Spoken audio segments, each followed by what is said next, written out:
Bonjour, balandi nyonso bolandaka chaîne na bino ya Mimi Selunga mwana bato ya Nzambe.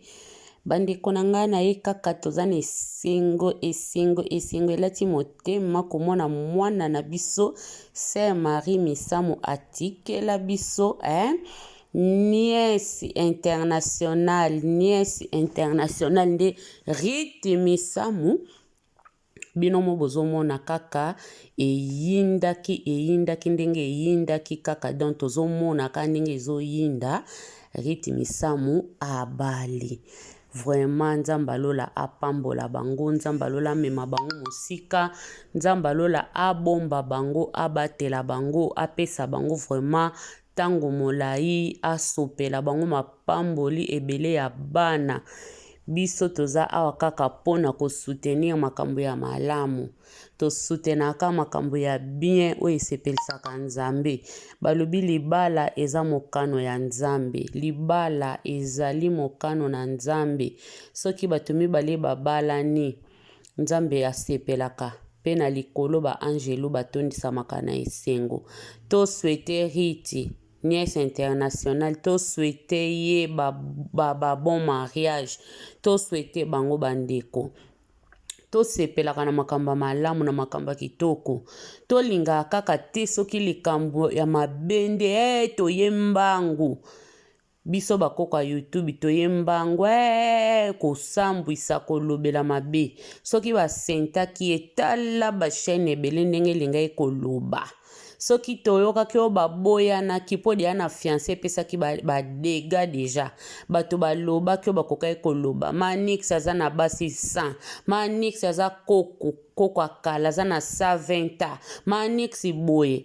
Nzambe asungi bango azomema bango ka esika memeli bango lelo yeyo Manix akebala mwasi na ye bandeko tozalaka toyeba kopambolaka baninga toyebaka kopambolaka baninga Rite abali esengo makasi mama na ya botieka ye moko mama ya Rite abotie ye moko azalaki musicien sepelisaki biso oye matake kitaki wana etalaki Sœur Misamu na Nzambe na ye po esika azali soka esika ya malamu aza na esengo ami na ye soki asaki mpe mabe ye kaka na Nzambe mtu bayebi to jijaka te biso toza bato mpona kojije bato te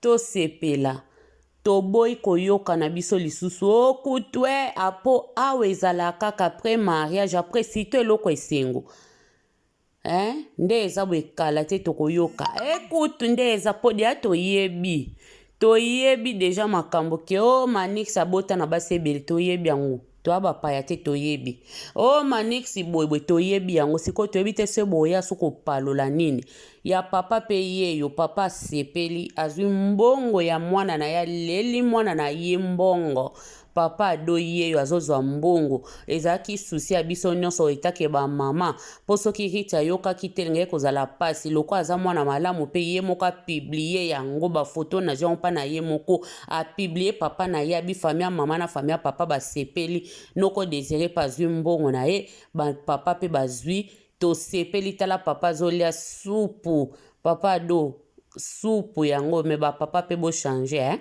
soko okimaka Sœur na biso bokola mwana te mbala nsima bapapa mosusu bo changer nyonso ezaka mikumba na yo moko tala lelo mwana sepelisi yo olie bafufu na yo olie bataba na yo ozwi mbongo na yo eza esengo donc merci beaucoup tosepeli ya Rite.